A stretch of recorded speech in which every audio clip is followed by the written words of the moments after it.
Om Vasudeva Sutam Devam Kamsa Chanuramardanam Devaki Paramanandam Krishnam Vande Jagadguru.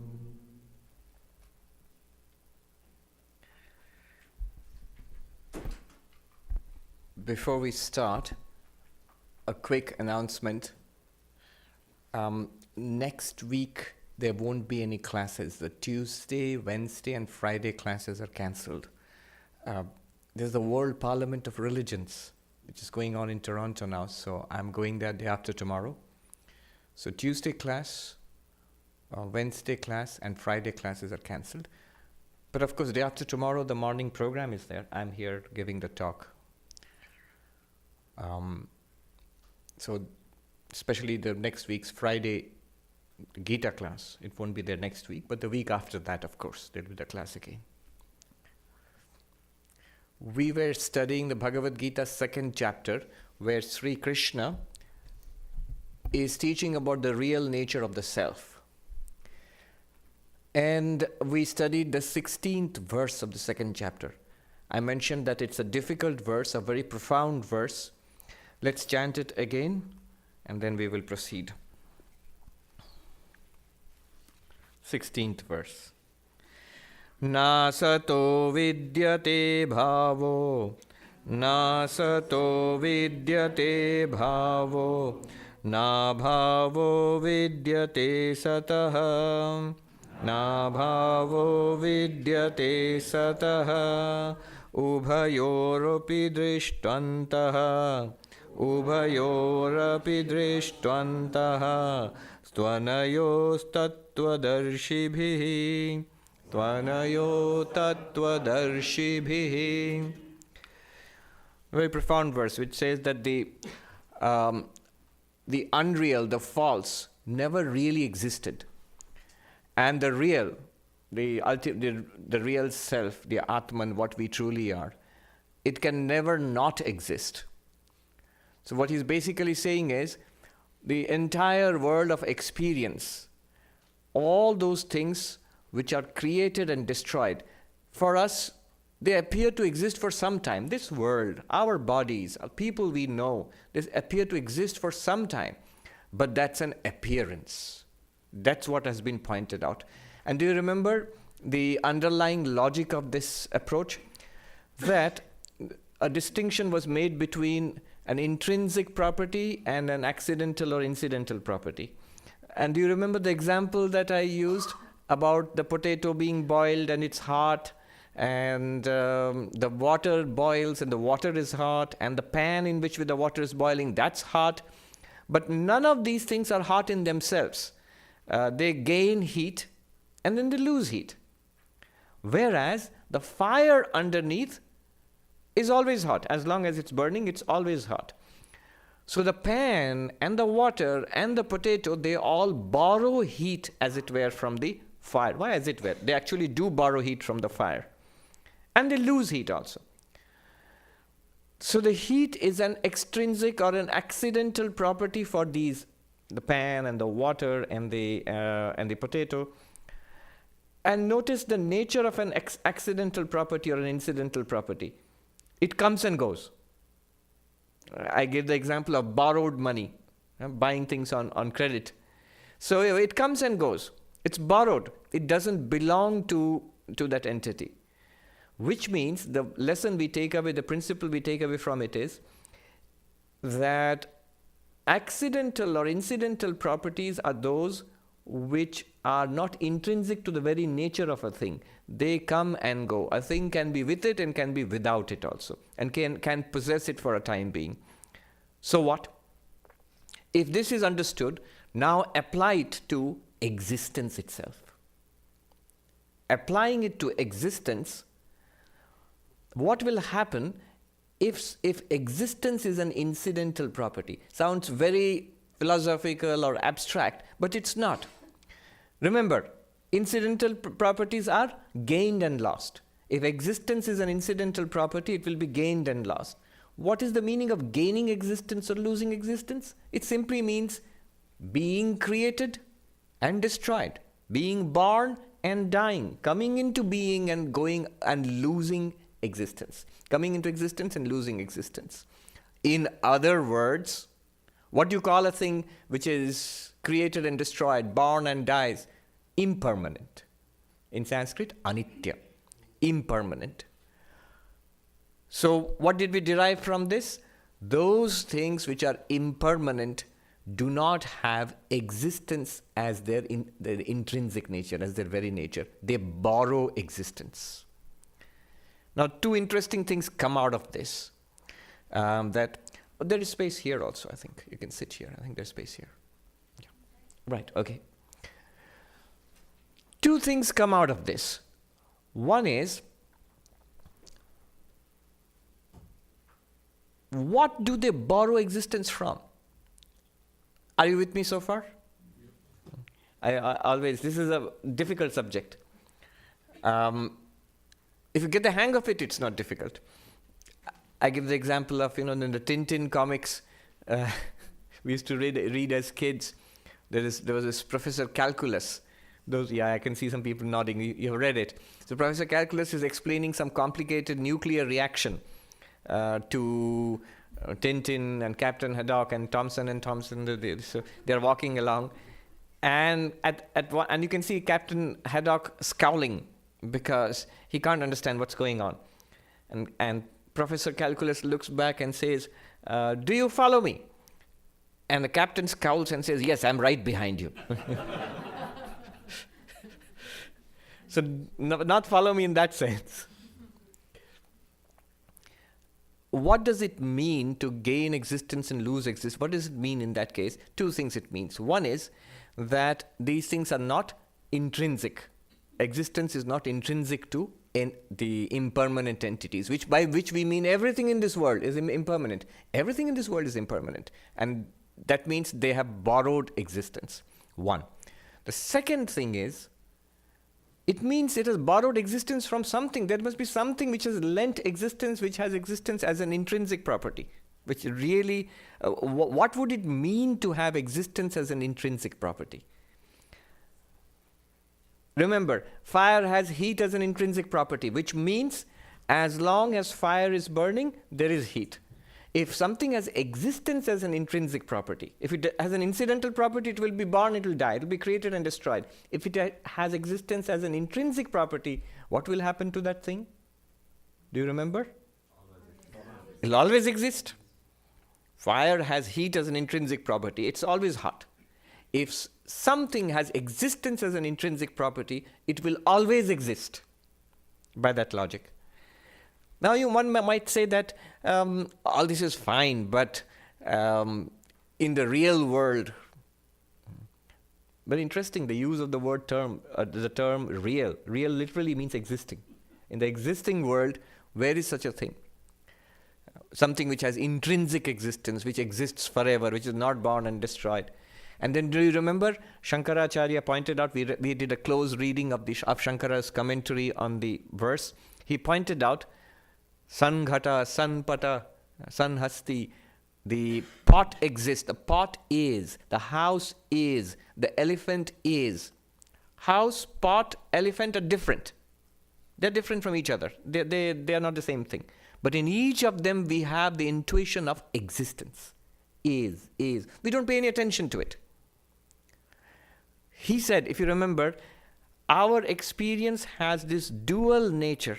All our experience, everything in our life has this dual nature. Right now, for example, you're experiencing that I am here, and this is a room, and here is a chapel, here is a Swami, there is speech going on, there is some sound going on, I am thinking, listening. But these are all experiences you are having now. But Shankaracharya pointed out each of these experiences has a dual nature.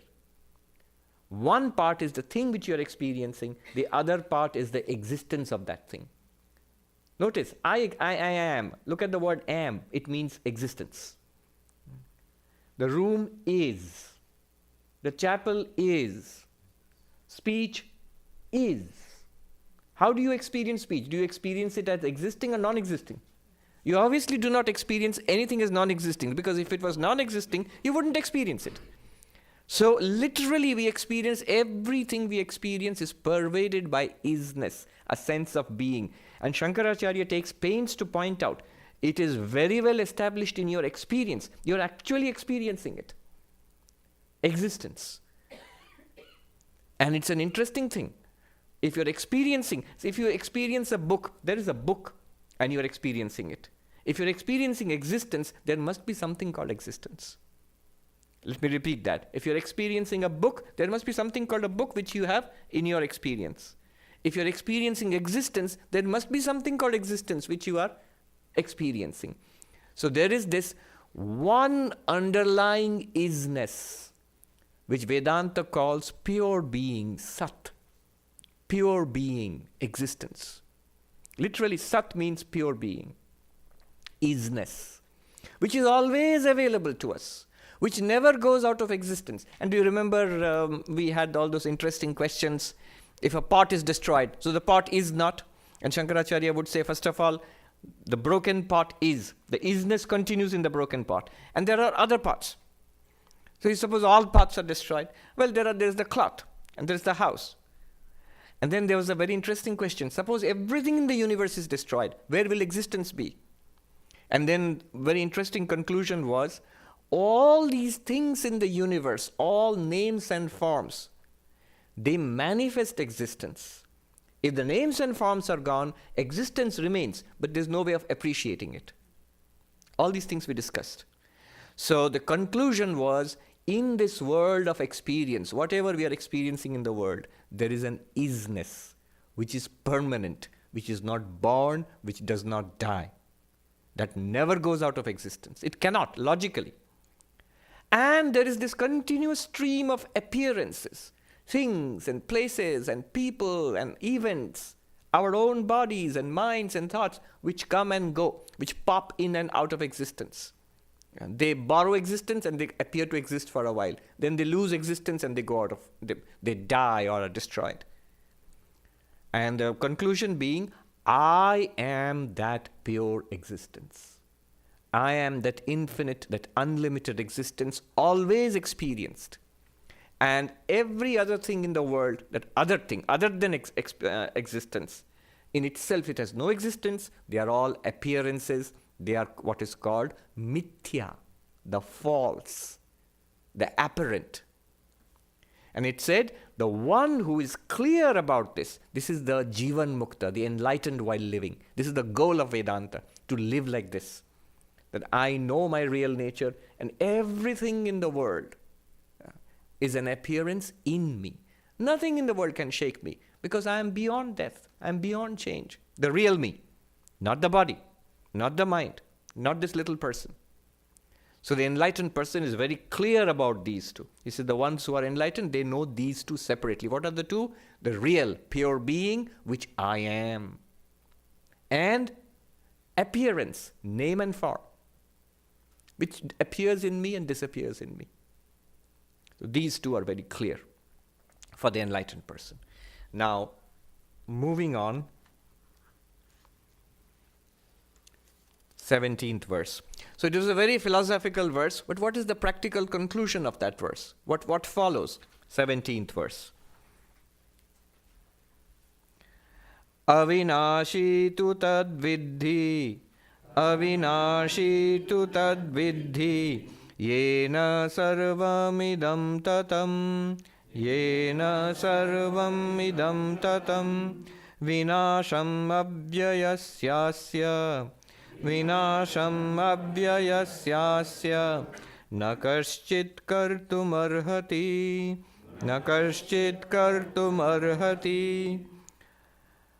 But know that by which all this is pervaded to be imperishable, no one can bring about the destruction of this immutable principle. If there are two things, one which is pure being, which is the one which truly exists, and the other appearance, which never exists, did not exist in the past, will not exist in the future, And even when it seems to exist right now, because of borrowed existence, it has no intrinsic existence. It's just borrowed it from pure being. So these are two things. Now, if the appearance, the world of appearance, names and forms, Maya, this samsara, to what category does it belong? Sat or asat, pure being or appearance? It belongs to the category of appearance. And what did the earlier verse say? Pure being never goes out of existence, and appearance never really comes into existence. In other words, all that truly exists is pure being, Brahman, Atman. And what seems to exist right now, this does not actually exist. What is existence here is that pure being, which means this world has no existence. And what seems to exist here is because this is none other than that pure being. I'll repeat, that pure being alone exists, but we experience it as this world. The example which I liked very much was we were in Canada, it was last year, I think, in Loon Lake, the beautiful place in British Columbia, and there was a spiritual retreat there. And if you get up early in the morning before any wind blows, it's very still, and the water is very, very clear. It's a vast lake surrounded by dense forests and hills. So you can see in the early morning light, if you look, the water seems absolutely transparent. And if you look into the lake, what will you see? Not water. What appears to you, sky and hills and forests. Even if birds fly, you can see all of that. But in the lake, what is there? Are there forests there, trees there, birds there, mountains there? No. It's just water and water and water. The trees are water, the mountains are water, the sky is water, the birds flying are water. Everything that you see, there is water. In fact, when you look inside and see your own face, it's water only there. It is water alone which exists really. But what you are experiencing are things, people, entities, even actions, birds flying around and all of that. Exactly in the same way. But remember, this is an example. Don't extend it too far. Because example, there is really a world outside which is being reflected in that water. So don't stretch it. Is there a world which is being reflected in Brahman? No. In the case of Brahman, pure awareness in which it appears. Pure being and pure awareness, it can project by its own, let us say, Maya. It is colored by the appearance of samsara.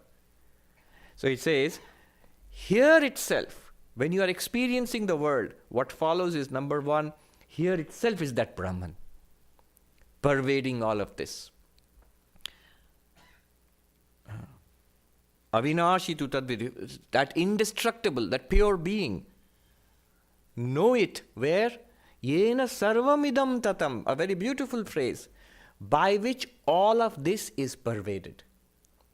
All of this is pervaded by that. But then, why don't we, all of what? All of this experience, what we are experiencing right now, all of it is pervaded by that Brahman which you are. But then you might ask, why don't we see it then? Why don't we experience it as such? In the water, in the case of the lake, if you pay attention, you can see the water also. You can notice that it is water. But why don't we see Brahman, pure being then? Why don't we experience it? He uses a word, Krishna uses a word here, tat. Now, tat literally means that. And if you see the play of words, sarvam idam. In Sanskrit, idam means this. Tat means that. So what?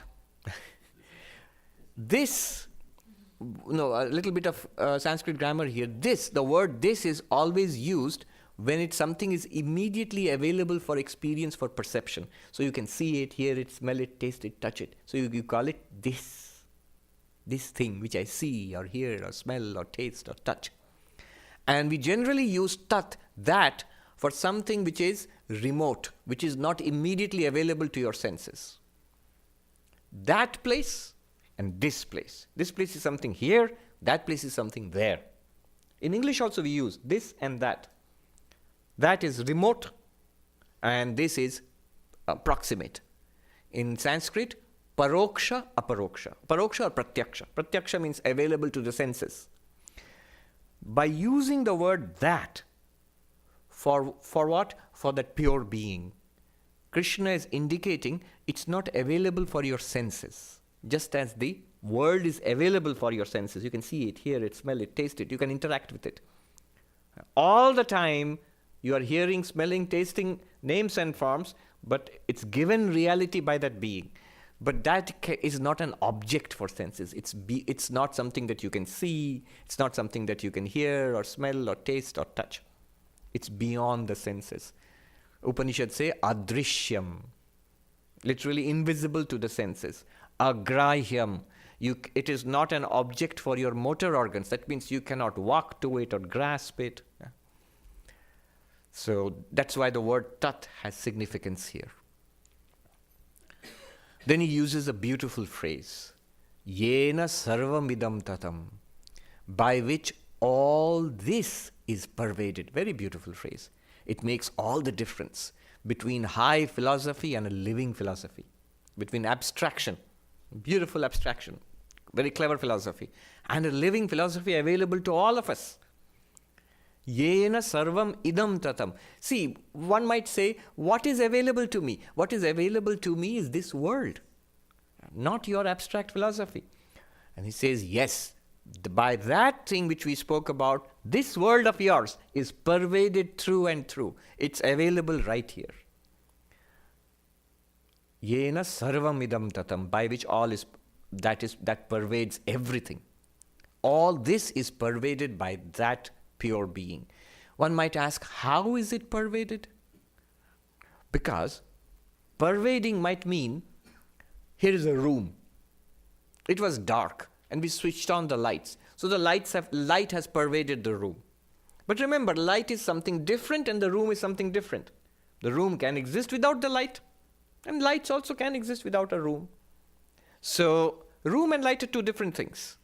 And one can pervade the other. Or another way, sometimes we light the incense here. So when you light the incense here, the fragrance pervades the room. So fragrance is one thing and the room is something else, and one thing pervades the other. Is Brahman pure being like that? Is there a world and then Brahman enters it like smoke or like fragrance or like light? It could be. Like it pervades. And it's not a silly idea, it's a profound philosophy. Sankhya says that. Sankhya says there is a material universe pervaded by the light of consciousness. Will that make the Brahman different from the appearance? So It will. Duality, right? There'll be a duality. Is that what Krishna means? No. How do you know he doesn't mean that? He's already said it in the 16th verse. Only one of them exists, the other appears to exist. If both of them existed, see, the incense and the room both exist in our example. The light and the room both exist. There's a duality. In Sankhya, consciousness and matter both exist. Independent of each other, they interact. But here he says one exists, the other one borrows existence from the other one, from the first one. So it is not like that. Then what is it like? It's like that Loon Lake example I gave you. In the lake, the trees and the sky and the rocks and the hills, they don't exist. They appear. What exists is only water, and water pervades that entire scenery there, in the lake. Snow of all shapes, all are pervaded by the same water. Ornaments, golden ornaments of all shapes and sizes and types, varieties, all are pervaded by the gold.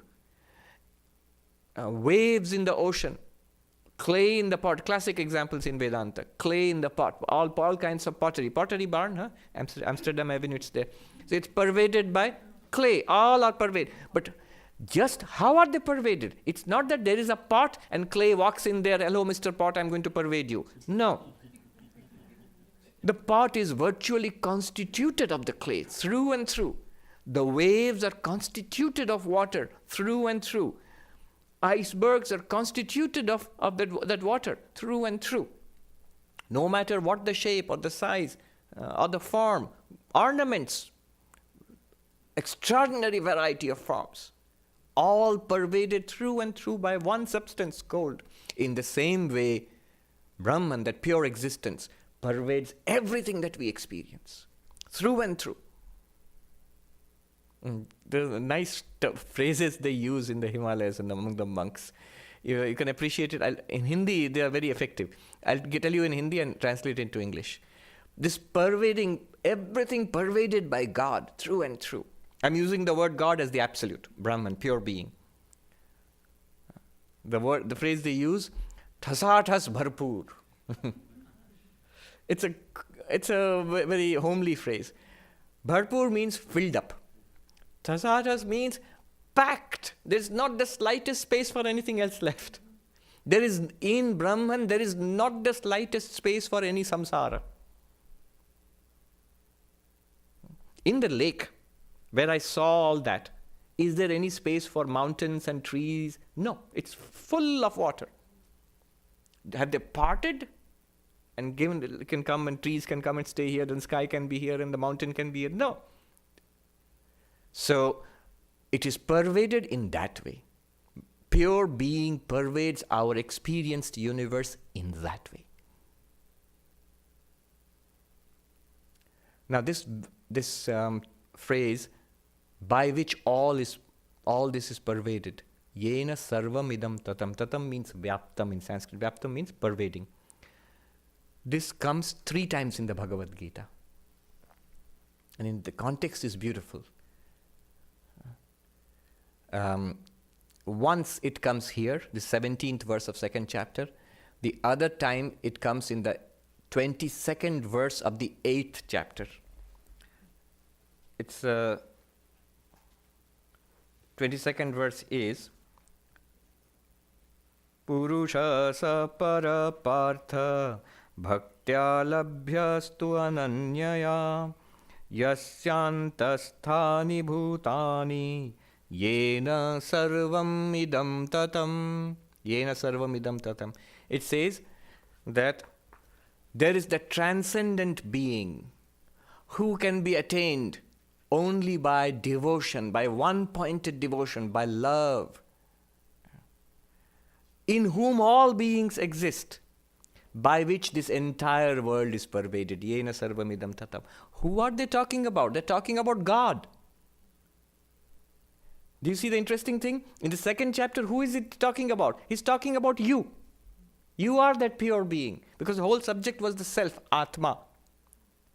And he's using this exactly the same language to talk about God. Because when he uses the term bhakti, by one-pointed devotion, whom do you have? I know we have one-pointed devotion to ourselves, especially here in Manhattan. I, me, mine. But one-pointed devotion is usually meant for God. He's using exactly the same way same language to talk about God and you, the real you.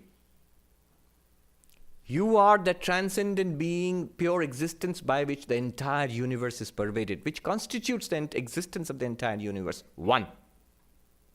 And many, I don't know how many months it will take when we come to the 8th chapter's 22nd verse. We are far away. There he's talking about God, devotional. And he says there is such a thing. One-pointed surrender and devotion, you will realize that reality, that transcendent reality, para purusha, the transcendent being in which all beings exist. And you can understand exactly how all beings exist in that, because that is pure being. And by which all is pervaded, exactly the same verse. But how do you attain it? By love, he says, by devotion, bhakti. Again, the 3rd time this comes is at the very end of the Bhagavad Gita, the 46th verse of 18th chapter, the last chapter. Yata pravritti bhutanam yena sarvam idam tatam swakarmana tam abhyarcha siddhim vindati manava. From which has emerged all activity in the universe of all beings, by which all this is pervaded. Same phrase. That one, worshipping that one by your work, by your action, you will attain perfection. When you Recite this. I don't know if people have heard Swami Ranganathanji, you're immediately reminded of him. This was one of his favorite verses. Swakarmana tam abhyarcha. I can see it clearly, sitting there, erect and sharp. Swakarmana tam abhyarcha siddhim vindati manava. By worshipping the Lord, by one's actions, activities, one attains to perfection. Again, talking about God there. So, in 3 places, very beautiful. There is another place in the 9th chapter, 4th verse. A similar phrase is used. Just one word is, Maya tatamidam sarvam. By me all this is pervaded. Instead of saying by that all this is pervaded, by me all this is pervaded. Krishna says, Matsthani sarva bhutani,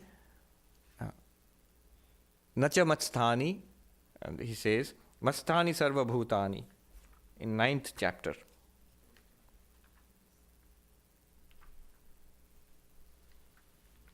Yes. 9th chapter, 4th verse.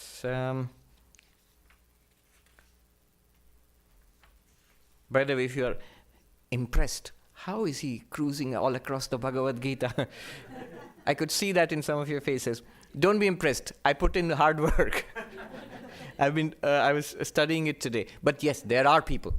I have personally known people who are so well versed in this that I am using their work actually.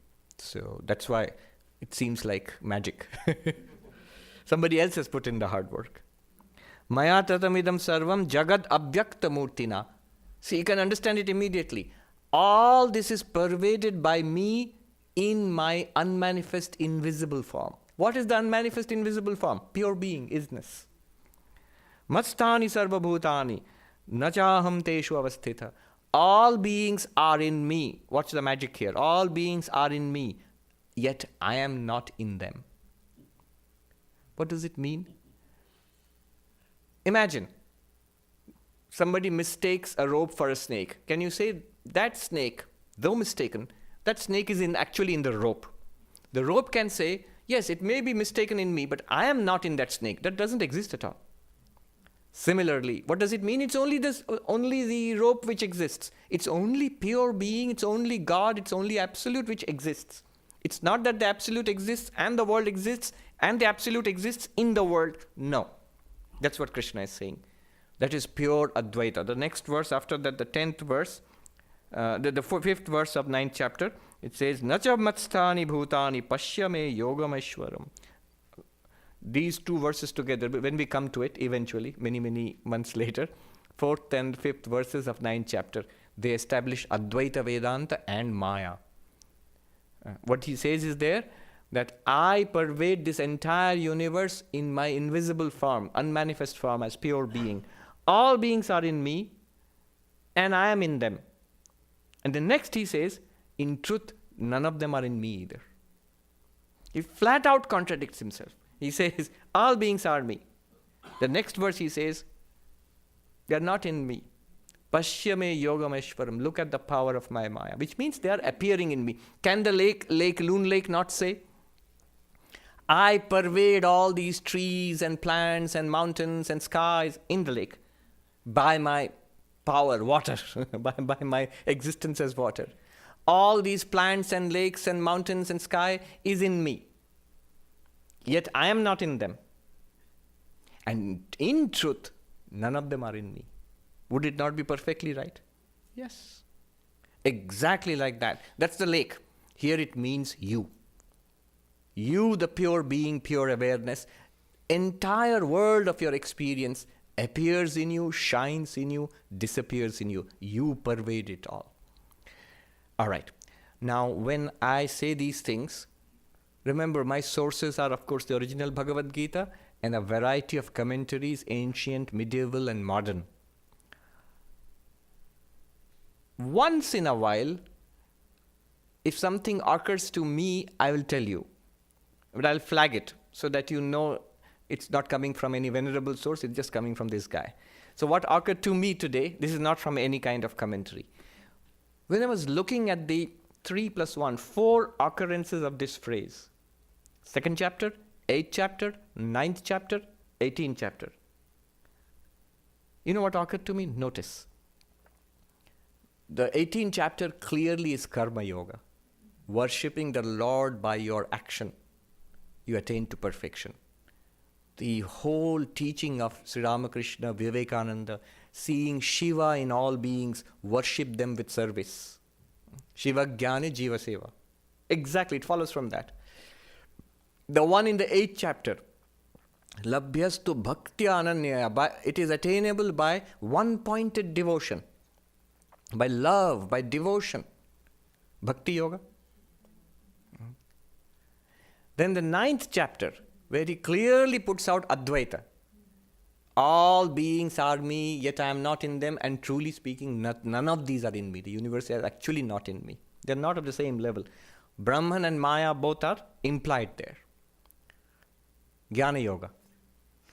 And this one, though we have been explaining it in terms of Advaita following Shankara, actually, this is what is called Sankhya Yoga. The chapter name of the chapter is Sankhya Yoga. The very language here is a Sankhyan language. Advaita follows from this, no doubt, especially in the earlier verse, 16th verse. But you have to interpret it. If you take it without interpretation, you actually get a kind of Sankhya. Sankhya and Yoga, they are what are called, they are sister philosophies. In Sanskrit, Samana Tantra Darshana. They are not in conflict. Raja Yoga is the way of meditation. So now you have got the 4 occurrences of this one verse, from which follow Raja Yoga in order, Raja Yoga, then Bhakti Yoga, Jnana Yoga, and Karma Yoga.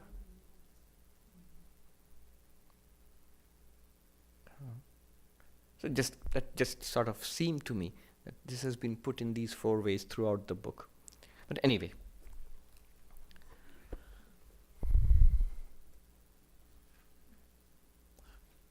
And he goes on to say that one practical implication is Vinasham abhyasyasya na kaschit kartum arhati. Of this pure being, which is unchanging, nobody can destroy it. There's nobody, nothing can destroy this pure being. Which means, he's talking to Arjuna. It does not depend on whether you fight or you do not fight. What will happen? All these bodies, these personalities, they will die. They will die. They belong to that category which never really came into existence. Because they belong to the category of the false, the apparent, they have borrowed existence. They are bound to lose it. All those you are worried about, whether you kill them in war or you do not kill them in war, no, death is certain for all of them. None of us can avoid death. Death of the body is certain. And your death is impossible.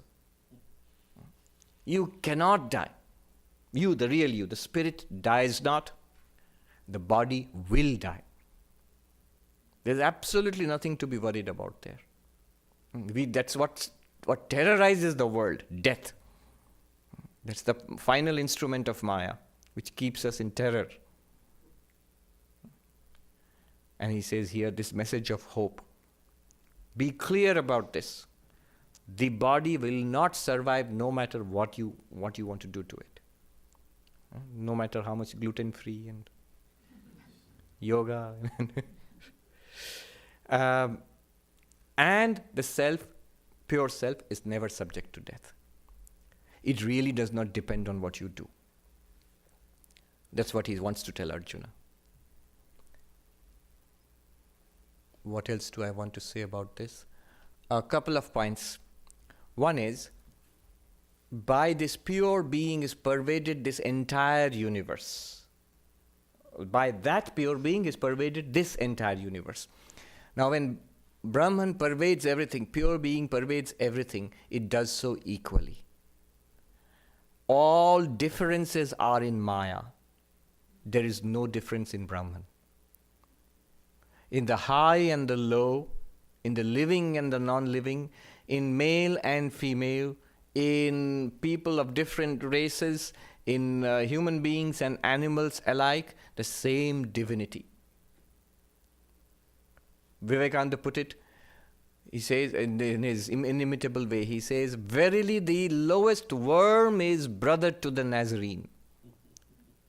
Jesus Christ, Avatara, Krishna, Christ, Buddha, the highest product we can think of in our civilization, in humanity. Unreachable almost. Divinity in human form. And he says the worm is brother to that. In what he means is it's same reality everywhere. Yes, manifestation is different.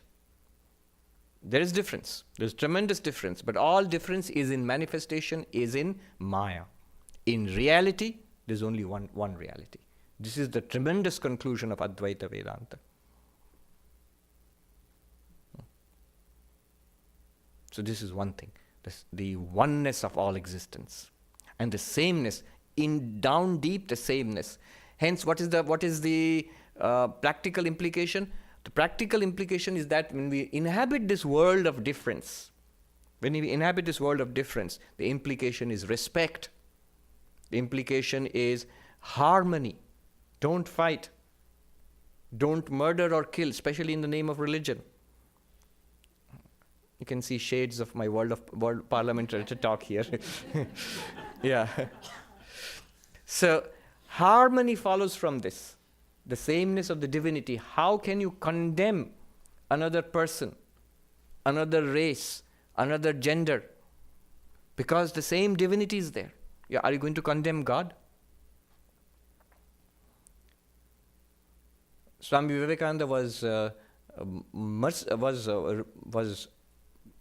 he never spared the Hindus for their faults. Very interesting how he defended Hinduism staunchly when he was here against all critics. But when he went back to India, he pointed out the faults of the Hindu society at that time in no uncertain terms. He said, no religion in the world preaches the glory of human nature, which means the divinity, in such magnificent, wonderful terms as Hinduism does. But no religion in the world tramples on the necks of the poor and the weak in such fashion as Hinduism does, which means through casteism. He pointed out two things. One is the oppression of the masses, another one neglect of the women. He says the two great national sins of India. He pointed out. This does not follow from Advaita Vedanta. It cannot. Advaita is the most democratic of all religions. In what sense? The central idea of democracy is, who said that? I forget. Very recently I heard it, somebody saying it. Democracy is the central idea of democracy is that political power lies in each of us equally. And the central idea of Vedanta is divinity, God, lies in each of us equally. That's why he thought that the United States, he loved America for its ideals of freedom and human dignity. He felt that this country is most suited for Advaita. Not so much India, though Indians take it very quickly because they are used to it culturally, but India has a very ancient society, stratified, layer after layer of hierarchy, and tremendous burden of history is there. But here he found, here is a fresh land which values freedom and liberty, freedom and dignity. What he tried to give was a spiritual philosophy for the ideals enshrined in the American Constitution, actually. Anyway, that's apart from our talk today. There is one more thing I wanted to point out before we go further. Oh, an interesting point. Again, a little bit of Sanskrit grammar here. The second line, it says, Vinasham abhyasya asya na kaschit kartum arhati. If I translate, the first line said, that indestructible reality, by that everything here is pervaded. That. And remember why he said that? Because it's not accessible to senses. That reality by which this samsara is pervaded. That means beyond our senses. This means which we can interact with. But strangely enough, in the second line he says, he says, nobody can destroy this unchanging reality. He uses the word asya.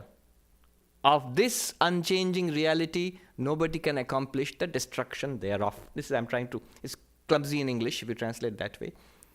But what I want to point out is, for Brahman, for that ultimate reality, he has used two words. In the first sentence he says that reality. In the second sentence he says this reality. Pointing out thereby, it's not inaccessible. It's not beyond our reach. It is in fact continuously accessible. How is it accessible? Didn't you just say we can't see it, hear it, smell it, taste it, touch it? We can't walk to it, we can't hold it by our hands. It's not accessible to any of our instruments. It's accessible in this way. Let us say all of this, all of you here are accessible. What is the proof that I experience you? I will say I see you. What is the proof that you are here today? I will say I saw them. So the proof for your existence here is my seeing you. Seeing, proof for existence. Hold on to this. Seeing is the proof for existence. Now, what is the proof for the existence of my eyes? Will you say seeing? No, I can't see my eyes. Let me make it even more interesting. What is the proof that there was no elephant in the room? If there was an elephant, I would have seen it. I didn't see it. Therefore, there is no elephant. The proof for the non-existence of the elephant is I did not see it. The proof for your existence here today is I saw it. So the proof of existence is seeing, proof of non-existence not seeing. Now I cannot see my eyes. Therefore, my eyes do not exist. What's wrong with it? This rule applies only to objects. To objects. Objects are revealed by your awareness. The presence of objects is revealed by your awareness. The absence of objects is revealed by your awareness. Both the presence and absence of objects reveal your awareness. They point to the fact that you are consciousness itself. It's a very crucial point. How do you see God in every experience? This is the answer to that. In every experience, God is being continuously revealed to us. Let me use two words, revealed and manifested. The light reveals this book to you, here. And the book manifests the existence of light. You, the consciousness, you, the existence, you reveal this world, you give this world its existence. And this world of appearances manifests your being, that you are pure being, pure awareness. Some of you are getting it. Isn't it beautiful? Yes? When you're not awake and Right. What did I say? Both the presence of objects and the absence of objects are revealed by your consciousness, and both the presence and absence of objects reveal your consciousness. How do you say that you are sleeping? When you are able to say, when you wake up, how did you say that you are sleeping? Because something revealed sleeping to you. Not at that moment, you cannot say, because mind is not working. Senses are not working. Mind and senses have gone to sleep. Hence, you cannot think, I am sleeping. You cannot say, I am sleeping. If you could say that, you wouldn't be sleeping. You know, that funny thing, mothers, they test the children. Has the good boy gone to sleep? If he has gone to sleep, his right leg will move. And the right leg moves a little bit, and the mother is just pretending. No, kids, you have a hard time to put them to make them sleep. They become hyperactive just before bedtime. So you cannot express that I am sleeping, and yet it's an experience.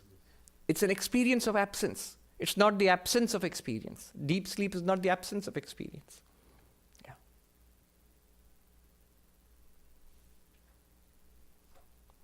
By these words, that and this, that pure being points out it's not something that you can experience with your senses. This pure being points out that it is continuously available to you as your very self, which gives existence and consciousness. It reveals the world and gives existence to the world. In Sanskrit, the words are very nice. Satta spurti. Satta means exist. Sat means existence. Satta means that borrowed existence. Chit means consciousness. Spurti means the shining forth. Spuran in Sanskrit, shining forth, expression. The world it shines forth. Yes. Swamiji, so the existence that the real I gives to, let's say, this altar, is it different from the existence that like someone else gives to that altar? What someone else? So When you say someone else, there is no someone else. There is only one being. The moment you say the real I, look at the language you used. The real I is a limitless I. Think about it. You can if you get what we're talking about, you can actually check in your own experience. Is awareness limited? Where is the end of awareness? Is it limited in time? Does it come to an end? Time flows in awareness. Is it limited in space? I've given the example, one monk in Uttarakhand said, hey, how do you say, Swami, stop, how do you say that I'm all-pervading? I'm here, I'm not even there. How can I be all-pervading? Question, I'm here, I'm not even there. How can I be all-pervading? Immediate answer was, but here and there, are they both not in your awareness? In your dream, you are standing here looking at something there, here and there. In fact, the entire universe in your dream, was it not in your mind? There is no limit to awareness, no limit to pure being. All limits are in pure being. If you say that, you say, so what? How does it relate to my question? It relates in this way. If all limits are in pure being, then where is the limit between you and another person? Bodies are limited, they're different. Minds are limited. Consciousness flowing through this mind is the person who is asking the question now. But that consciousness in itself is the same for everybody. Or rather, in that, what did we say? In that awareness, all beings exist. Or they do not even exist. That awareness alone exists. There is no anybody else. What you are saying at a practical level, yes, there's a difference. The way you are perceiving this, and the way she is perceiving, he is perceiving, slightly different. Because you are perceiving it through this medium of your senses and through the filter of your mind. Same for each of us. But that's at a practical level. Yes, each of us has a difference. We put a little layer on the world that we perceive. We really do not have any access to the world outside. Everything that we perceive is through the medium of our minds. And our minds arise, play around, and disappear in awareness. Awareness and mind are not the same. So my answer to you is, no. The answer to your question lies in your very, very question. Does someone else give a different existence to it? No. There is no someone else. In your dream, for example, you see so many people and so many places, and somebody tells you all of this is given existence by you, the dreaming mind. And if you ask, all those people, are they giving some existence to all these things also? All those people are also given existence by your dreaming mind. In the dream. Here, not by your mind. You are not dreaming all this. It is rather in pure being, pure consciousness, all things appear. Yeah. Yes. So, if awareness imparts existence to everything, Repeat that. Awareness imparts existence to all experiences, everything, imparts existence. Yes. there are possibly things that I'm not even aware of, but they do exist, possibly. And even if awareness is not mine alone, it's shared by everybody. Hmm. There might be things that exist that nobody's aware of. Right. So How do you explain that? But remember, the way you are using awareness and what is meant here is slightly different. The way you are using awareness is awareness channeled through our minds. What you are saying is, this awareness in me, the person, has made certain things its object. Certain things the awareness is seeing, certain things it's hearing, certain things it's remembering. This is my area of knowledge. And beyond this is a vast area of darkness where I don't know. And so is it is true for all of us. But this is awareness which is what is called vyavaharika. It is channeled through a body and a mind. Certainly for us, there are things we know, things we do not know. But all of this, bodies, minds, senses, and Vishaya, objects, they all appear in that ground of reality. Again, very easy to understand if you take your dream world. In your dream world, you have a world. In that you are also there. And there, that person who is there in the dream, that person knows certain things and also has the feeling, there are many things in this world which I do not know. But they exist even if I do not know. But is it true? What is true is that all of that exists only or appears only in the dreamer's mind. From the point of view of the person inside the dream, there are things which are known and things unknown. Both known and unknown are appearances in consciousness. We have to think like that. Yeah. Yes. It's tremendous, really, what he's saying. Right here itself, Vedanta is already over. All right. Now, he goes on. In contrast to this, what about the bodies, our minds, these things of the world? They all have a beginning and an end, so he says.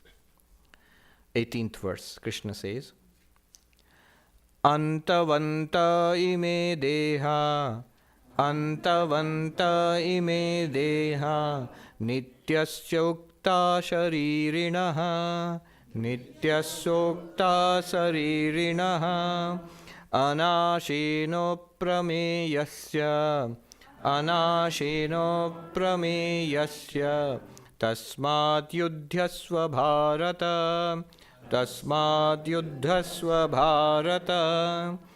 These bodies of the eternal, imperishable, immeasurable, embodied self are said to have an end.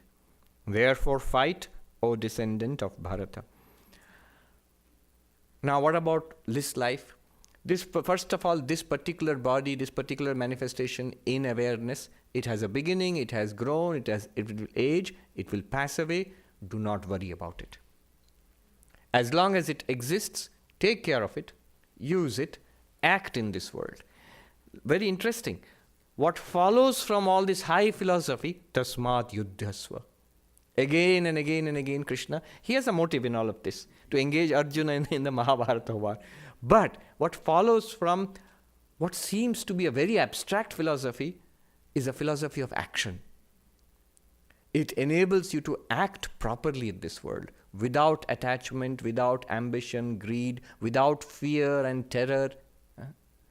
It enables you to act with serenity in this world, to do the best you can through that particular body and mind. Tasmat yudhyasva, fight the battle of life, O Bharata, O descendant of the Bharata. Antavanta ime deha. These bodies are with beginnings and ends, which means with beginning and end. And they are appearances of what? Nityasya, of the eternal reality, which you are. And that eternal reality seems to possess a body now. It's called Shariri, the embodied. Embodied does not mean there is a body and then you are filled into the body, you're poured into the body somehow. No, it means just that I accept this body as mine. In Hindi, this is swikriti matra. You just say, this is mine. When one begins to see this, if you put some attention to it, you will begin to see it is nothing more than an identification that it is mine. That's all that I say. It's really, there is no connection between you and the body. Imagine where we have gone from I am the body and nothing else, to now we are saying there's no connection between you and the body. Nitya, sharirina, the embodied. Embodied means the one who claims that this body is mine. Shariri. I remember Swami Ramakrishnananda, Shashi Maharaj. He was in Chennai at that time. And Sister Devamata, an American lady, an American nun, she had gone to India. She stayed for some time, met many of the direct disciples of Sri Ramakrishna, including Shashi Maharaj, Swami Ramakrishnananda ji. One day, she writes in her reminiscences, Days in an Indian Monastery. She writes in her reminiscences that the Swami was talking about the difficulties he had faced in setting up that, and hardships, tremendous hardships he had faced. For example, I remember many such stories. Poverty, extreme poverty. And one day there is nothing to offer to Sri Ramakrishna. There is a ritualistic offering every day. Bhog is offered. So nobody had bought anything. No offerings from devotees, fruits or sweets, something that can be offered. And Swami Ramakrishnananda, who had one, that's why his name was Ramakrishnananda, one whose bliss is in Ramakrishna. He had one-pointed devotion to Sri Ramakrishna. He goes to Sri Ramakrishna in a huff, and he says, all right, if nothing comes today, I shall go to the beach in Madras, and I will make little, like coconut balls, I'll make little balls of sand. And I'll come and offer that to you today as the offered food, and I will eat that and live today.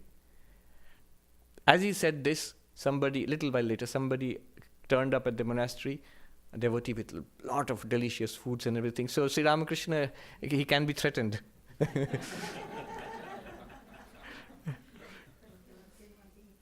Yes, immediately all sorts of nice food came up and turned up. Anyway, so he told many stories and how he had struggled. He was a powerful figure, but apparently, and his talks were not very, very entertaining. Let's put it this way. He was a very serious man, Ramakrishnananda ji. So sometimes his talks were very poorly attended. But whatever, if even one person turned up, he would go and give the talk. He would go to different parts of Chennai and give the talk. He'd go in a rickshaw sometimes and give the talk there. He wouldn't touch money. People gave money, so he would ask them to tie it on his dhoti. Donations for the monastery.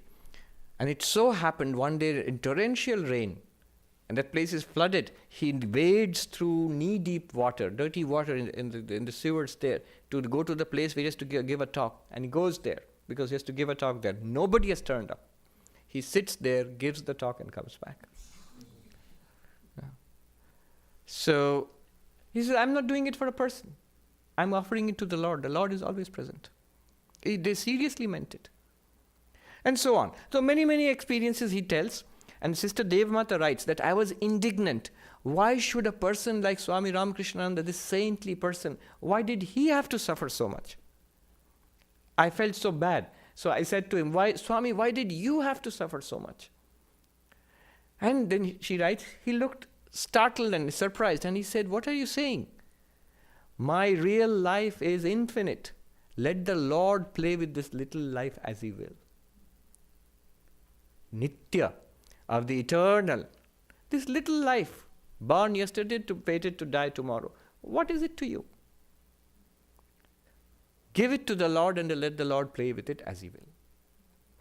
So that is what he says. Nityasya yukta sharirena. And thus act. Don't sit idly. Act. Do what is in front of you. Anashino. Cannot be destroyed. Aprameya. All right, let me explain this important point. Aprameya means not an object to the pramanas. That means the instruments of knowledge. How do we know something? By seeing, hearing, smelling, tasting, touching, by inferring, through science, by through logic, inference, by testimony from others. We know in various ways, in various sources of knowledge are there for us. However, all you know, whatever you know, you can know through Google today. So all of these are called pramana, which gives you knowledge. And this ultimate reality, aprameya, it's not an object for any of these pramanas. You can read about it in a book. Even Google can tell you about it. It can tell you lots about Vedanta. Yeah.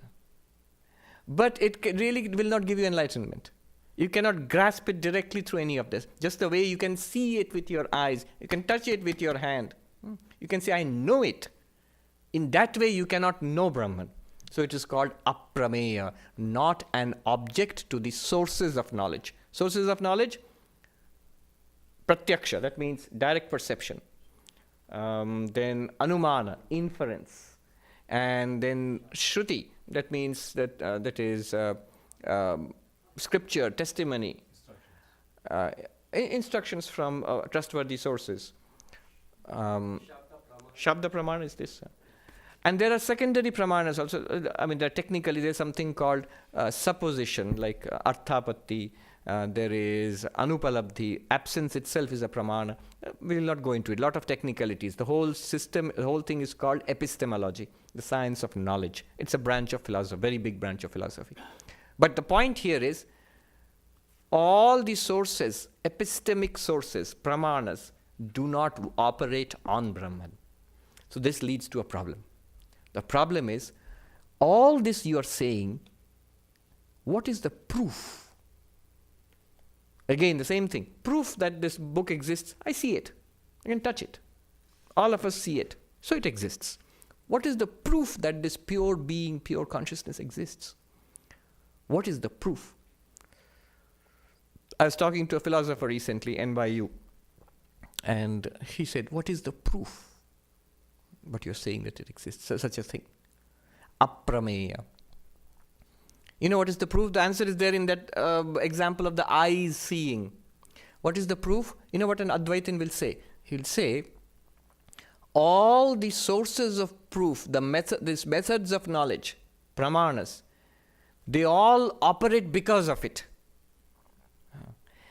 That consciousness is the one which powers, which lights up all the pramanas. How do you see? Do the eyes see? No.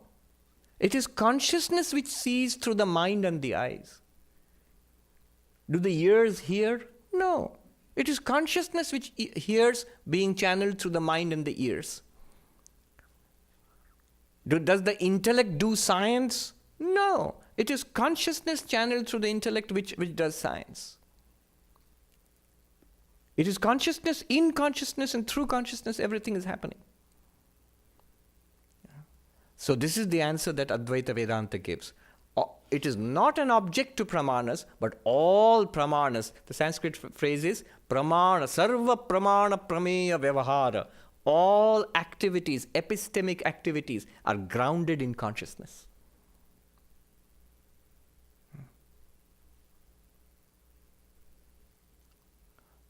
You might say, so this leads to the hard problem of consciousness, one of my favorite subjects. Yeah. And so a camera, there's a camera there. The camera, it's recording. Is it seeing? In a way you can say it's seeing. It can record, and if it's connected to computers and devices, it can even react to things happening. But does it have a first-person experience of seeing inside? Is there something which is seeing? Can the first-person experience, like you are seeing colors, you are hearing sound, is that thing going on in the camera? It's recording light and sound. No. Not even the most ambitious Sony executive will claim our cameras are conscious. No. So what is that? Behind all epistemic access is consciousness. It is not an object to sources of knowledge, but it is that which powers all sources of knowledge.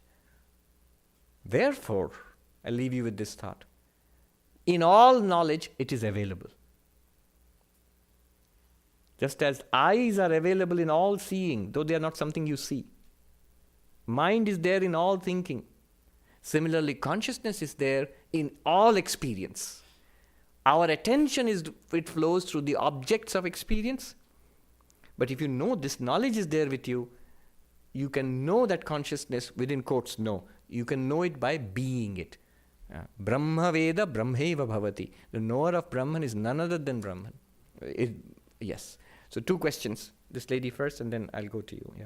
So can we put it in this way, Swamiji? The continuity in our experience is because of pure being.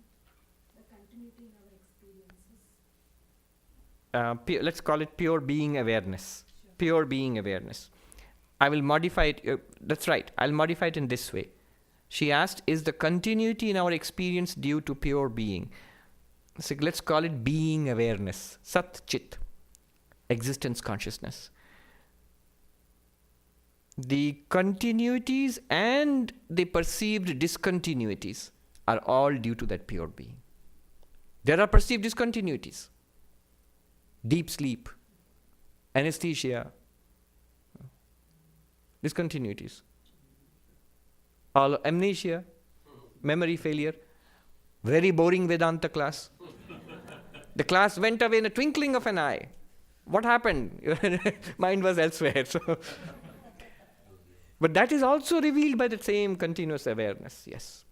Question. Is that why Krishna says that he is the knower of the field of all the fields?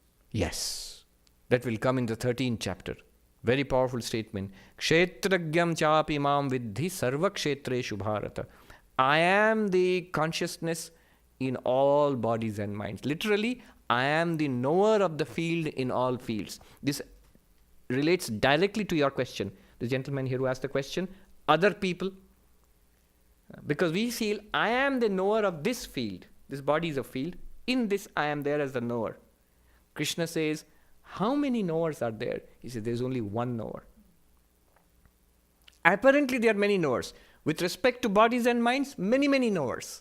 With respect to consciousness behind the body-mind, one consciousness. That is what is called God in Vedanta. I am the consciousness, I am the knower of the field in all fields. God is therefore available to us in every experience, inside yourself, as yourself. But as your real self, capital S. There was another question that, yes, that's the last question. So this is from the camera example, where you say that the camera does not see, even though it records. So how do we know that it does not see? Like, how do I know that the camera does not see? It might sound crazy, but I have no way of knowing whether the camera, the thing that exists, Yeah. does not actually see, it merely records. True. We don't know. In fact, the only thing that you know for sure is that you see. You don't even know that we see. How do you know? How do you know? Because you don't have access to our first-person experiences. We could all be zombies, for all you know. But Yes, Halloween just passed. nothing is in the vein of thought where we say that nothing is separate from the pure being. Yes. The pure being imparts me existence, Yes. and so it imparts existence to the camera. The camera. And yet we say that although existence is imparted to me as well as to the camera, Yes. consciousness or awareness is only imparted to me, not the camera. Ah, yes. Living was non-living. Correct. The difference between living and non-living. So this is an issue which is easily resolved. How does Vedanta distinguish between living beings and non-living beings? From Vedantic perspective, there is only one existence consciousness. And all things are names and forms. But among these names and forms, there are living names and forms like us. We call them living beings. And there are non-living names and forms like tables, chairs, and the camera. How do you distinguish between them? Vedanta says the word is right there. Living. In Sanskrit, prana. Prana means it's a part of what is called the subtle body. Right now we have two bodies. One is a physical body and one is a subtle body. You say, what proof? Again, Vedanta always go to your experience. You have a dual experience. You experience a physical body which is public. Others can see it, your doctor can examine it. But you have an inner experience. Thoughts, feelings, emotions, right? You seem doubtful. Thoughts, feelings, emotions, ideas, memories, questions, all of those are there. Your doctor cannot see it. Your doctor can only go up to the brain. Inner experience you have got. That inner experience is happening in what is called the subtle body, Sukshma Sharira, which is constituted of the Pranamaya Kosha, Manomaya Kosha, and Vijnanamaya Kosha. 3. There is a causal body beyond that, but we will not bother with that. So these 3 are called the subtle body. Now the distinction between living beings and non-living beings is living beings have the subtle body, which has prana, which is life. mind and intellect and emotions, ideas and memories. The whole person is there. That is called the Jivatma. And beyond that is, of course, causal body and then consciousness. So existence consciousness is there in that camera also. But what happens is, because there is no subtle body there, only the existence aspect is manifest as a thing. But there is no person in there, because there is no subtle body in there. That's how we distinguish. You'll say, why is there not a subtle body there? We can't see. If there was a subtle body, it would be a person. It's an important question, because in these days when AI is being seriously discussed, so I have had actually people working with AI in some of the most advanced labs in this country. In a couple of questions, a couple of times I've been asked this question: can this AI, they are talking about a particular project which is still there, can it become conscious in the sense you are talking about? So they have many theories about that. From a Vedantic perspective, if you can design a subtle body, if you can generate a subtle body, it will become conscious. Because existence consciousness is always there. Existence is manifest. This is. But there is no inner awareness there. There's an inner awareness here because consciousness is also borrowed. See, it happens this way. Physical body borrows sat, being. Subtle body borrows being and awareness. Existence, consciousness. This is called chidabhasa, reflected consciousness. Again, your experience. You not only have thoughts, but those thoughts shine in consciousness. If you note your own inner experience, that consciousness which you're feeling now, that is not pure consciousness. That's a consciousness associated with a thought, shining in a thought. That's called reflected, or in Sanskrit, phalita, chidabhasa, a shadow of consciousness or reflection of consciousness. It's like the sun's light being reflected from the moon. The moon appears luminous for all practical purposes, shines, gives light and all of that. But it's not luminous. It's borrowing light from the sun. The mind in itself, it borrows existence and consciousness from the Atman. The body borrows only existence. It cannot, because it does not have the capacity to borrow consciousness. So this is the distinction. Again, if you say what gives you the right to make this distinction, I say look at your experience. Science cannot explain this. I'll just leave you with I can't resist this. Obviously, you've heard of the hard problem of consciousness. I've been repeating it again and again. Science has a problem, neuroscience, that you go up to the brain, but after that, how it has a first-person experience, you can't talk about it. They have a huge debate going on. And New York, NYU, all of this is at the nerve center of that debate. I mentioned that week before last, there was actually a workshop, a colloquium, where some of the top philosophers were present, and the Advaita Vedanta perspective on the hard consciousness of problem. That was hard problem of consciousness was discussed. So it's come to that level now. But on the other hand, philosopher Galen Strawson from UT Austin, University of Texas Austin, he says, forget the hard problem of consciousness. There is no hard problem of consciousness. There is the hard problem of matter. What he says is very Advaitic. He's not saying it in a reductionist, materialist way. He's just saying the opposite. He says consciousness, we know what it is. You're all conscious. We know. We are conscious. Matter appears to us in consciousness. And we investigate it with science, common sense, science, whatever. And as we investigate it with science, it disappears before our eyes. The more we have investigated matter, it seems to be only structure, nama rupa. Where is the substance? It keeps disappearing. What is matter? How matter makes distinction. Science tells us a lot about how matter behaves. It is continuously failing to tell us what matter is. What is the thing there? The moment you investigate the thing, it breaks up into smaller and smaller and smaller particles. Yeah. Atoms, to subatomic particles, to nucleus, to protons and neutrons, to quarks, to superstrings, goes further, unimaginably receding further and further back. What are you getting? Jim Holt said in his book, Why Does the World Exist? We are getting only name. We are getting only structure. Structure in Maya is name and form. The more science investigates matter, all you keep getting is name and form. Substance disappears. The more clearly you investigate it, the more it fades away. So he says, Galen Strawson says, He calls it the hard problem of matter. You forget consciousness. Consciousness, everybody knows consciousness because we are conscious. And he says we don't know what matter is. The more science has advanced, it has just shown us we have absolutely no idea what matter is. If you put the hard problem of consciousness and you put the hard problem of matter together, you get Advaita Vedanta, you get Tattvamasi. On that we will end. Om Shanti Shanti Shanti Hari Om Tat Sat Shri Ram Krishna Arpanamastu.